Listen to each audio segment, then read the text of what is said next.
Très tôt ce jeudi matin, un groupe d'intervention du commissariat du 1er arrondissement de Daloa se prépare à traquer les jeunes délinquants dans le cadre de l'opération Épervier 3. Direction le Grand Bafon situé au quartier Commerce, un endroit difficile d'accès mais très fréquenté par les jeunes en conflit avec la loi. Les bandits, informés de l'arrivée des forces de l'ordre, se sont cachés dans la brousse. Après une fouille minutieuse, la police a réussi à les dénicher. La drogue est où? Pourquoi ils vont parler, ils vont comprendre. Certains ont dissimulé leurs sachets, d'autres ont été pris en flagrant délit. Ouvre le sachet. La traque des jeunes délinquants s'est soldée par l'arrestation d'une quinzaine d'individus. Les fumoirs servant d'abri ont été détruits et incendiés par la police. L'objectif, c'est vraiment de faire en sorte que l'endroit ne soit plus recolonisé.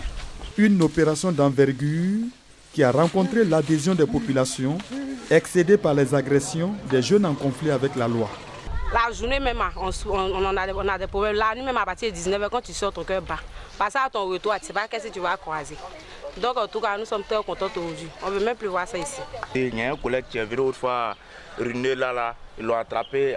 Bon, ils ont eu que c'était qu'ils ont commencé à le piquer, tout ça là. Donc aujourd'hui, si je les vois dans le camion des PJ, en tout cas, je suis content. C'est bien ça.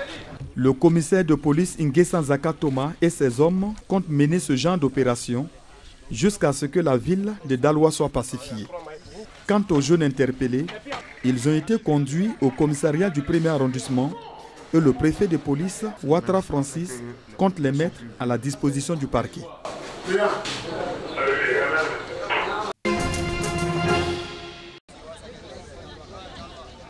Un coxeur activement à la recherche d'un voyageur pour lui proposer ses services. Nous sommes à Adjamé, Renault, le royaume des guides voyageurs ou coxeurs. À part travail, chacun est beaucoup. Il y a d'autres qui volent parmi nous, il y a d'autres qui ne volent pas. Mais nous, on est coxeurs. Nous, on prend client, on envoie à la gare, on prend ticket, on donne 500, 1000 francs. Voilà, c'est dans ça, non, c'est débrouillé. C'est le manque de travail qui fait effet. Sinon, moi-même, il fait, ça ne me plaît pas. Je suis parmi les voleurs. Ça ne me plaît pas. On mettrait des voleurs aussi. Ce voyageur vient juste de bénéficier de leur service. Il m'a facilité la tâche parce que si c'était moi seul, j'allais perdre beaucoup de temps. Mais il m'a aidé à vite arriver et je n'ai pas parlé aussi, il a parlé à ma place. Donc tout ça, il m'a aidé. Mais le commerce de ces coxeurs avec les voyageurs ne se passe pas toujours aussi bien. Je passe, je cherche garde de Sandra. Les gars sont venus, ils m'ont dit que voilà garde de Sandra. Il est parti avec moi, il a coupé ticket pour me donner. Avant d'aller payer oignon pour revenir, maintenant je lui cherche. J'ai trouvé son second qui est dans le guichet, je lui demandais, il dit que ce n'est pas lui qui m'a donné un ticket. Il y a quelqu'un qui m'a dit qu'ici, là, ce n'est pas Sandra. Maintenant il veut sortir, ils sont nia sur moi, beaucoup sont regroupés. Maintenant il a dit de donner un ticket là. J'ai pris le ticket là, je lui ai donné. Il a donné à l'autre son second. Maintenant il dit que ok, maintenant tu n'as même pas de ticket. Il faut nous faire ce que tu vas nous faire. Approché, le chef de gare a promis résoudre ce problème. On ne peut pas vivre sans coxeur. Vous savez, il y a plusieurs compagnies. Pour attirer la clientèle, on a besoin de travailler à ces coxeurs-là. C'est comme sous forme de marketing. Là où le coxeur gagne plus, c'est là qu'il vient. Or chez nous, la marque nous a augmenté leur quota, on appelle ça quota. Là qu'on augmente leur quota, ils sont obligés de venir vers moi et abandonner l'autre compagnie. Les coxeurs ont une place très importante dans le secteur du transport routier. Ils ont une place importante. Certes, c'est des gens qu'on n'arrive pas à cerner. Pourquoi? Parce que eux-mêmes, de par leur activité, ils ne sont pas fidèles. Leur activité n'est pas pérenne. Donc on ne peut pas les identifier à une compagnie. Ils sont libéraux à 100%. C'est des électrons libres. Donc avec eux, on est obligé de faire avec de temps en temps, mais il va falloir en arriver à cela. Parce qu'on ne peut pas continuer à ne pas recenser effectivement des gens qui sont dans un secteur d'activité, qui n'ont aucune filiation, qu'on ne sait même pas comment retrouver. Utile aux transporteurs, comme à la plupart de leurs clients, cette activité de guide voyageur ou coxeur en l'état actuel reste néanmoins mal nécessaire pour une frange importante de la population obligée de recourir au service de ces coxeurs.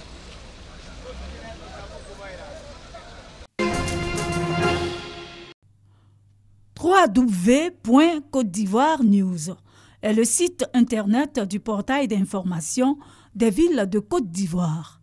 Il se fixe pour mission d'informer les Ivoiriens et la diaspora sur l'ensemble des activités dans les villes de Côte d'Ivoire. C'est un cadre propice pour produire du contenu sur l'ensemble du patrimoine ivoirien, à savoir les coutumes, les histoires, les traditions, la cuisine, l'administration. Ici, l'accent est mis sur les villes de l'intérieur. Il y a beaucoup de matière à mettre en ligne aujourd'hui qui concerne les danses traditionnelles, nos coutumes, la beauté de nos villes, nos sites touristiques. Voici des choses qu'il faut valoriser comme ça sur Internet. Parce qu'on est bien content de voir pour les autres. Et quand vous tapez sur le moteur de recherche Google, vous voyez Atlanta, vous voyez Moscou. Mais pourquoi est-ce que nous, on n'a vraiment pas la possibilité d'avoir le maximum d'éléments sur nos villes, sur nos coutumes, sur notre cuisine? Voilà en fait le sens du portail des villes de Côte d'Ivoire. On le fait, je dirais, par patriotisme d'abord. Pourquoi? Parce que nous voulons qu'il y ait une très bonne promotion de la Côte d'Ivoire à travers Internet. Un participant apprécie cette initiative Côte d'Ivoire News. Pour lui, ce projet va booster le tourisme en Côte d'Ivoire. Avec l'avènement des NTIC, je pense qu'elle est la bienvenue, cette plateforme. À partir du moment où elle met en valeur toutes nos cultures, traditions, et bon, je pense qu'à partir de cette plateforme, on n'a pas besoin de se déplacer pour aller dans une ville pour savoir ce qui se passe là-bas. On peut être dans une ville quelconque, avoir les informations et puis bon, ça peut aussi aider dans le tourisme, dans le commerce. Ce portail est un soutien à la promotion des principales villes de Côte d'Ivoire. Il démarre sur un échantillon de 4 villes, notamment Yacro News, Bouaké News, Korogo News et San Pedro News, déjà disponibles. Ce projet compte atteindre plus de 50 villes d'ici à fin 2018, tout en permettant une navigation gratuite et sans Internet.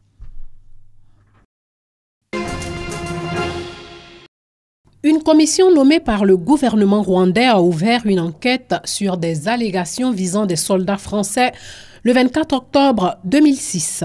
Ces soldats sont accusés d'avoir facilité l'exécution de massacres en 1994 au Rwanda. Le président rwandais Paul Kagame, un Tutsi, arrivé au pouvoir après le génocide, accuse la France d'avoir formé et armé des milices Hutus qui ont joué un rôle central dans cette campagne d'extermination qui, en 3 mois, a coûté la vie à 800 000 Tutsis et Hutus modérés et aussi d'avoir soutenu le gouvernement de Juvenal Habyarimana en fournissant une formation militaire aux forces gouvernementales, tout en sachant que des membres de la classe dirigeante comptaient utiliser les forces armées pour perpétrer le génocide. La France, qui a envoyé des soldats au Rwanda dans le cadre de l'opération Turquoise, une mission autorisée par l'ONU, nie toute implication dans les tueries. 20 témoins ont été entendus au cours de la semaine suivante par la commission gouvernementale composée de 7 membres. Une mission d'information du Parlement français a conclu en 1998 que la France avait sous-estimé la nature criminelle du régime rwandais, mais qu'elle n'avait eu aucun rôle dans le génocide. Les autorités françaises soulignent que la France a été, avec l'opération Turquoise, le seul pays à agir pendant le drame, alors que l'ONU et les autres membres du Conseil de sécurité ordonnaient le retrait du contingent de casques bleus présents sur place en 1994.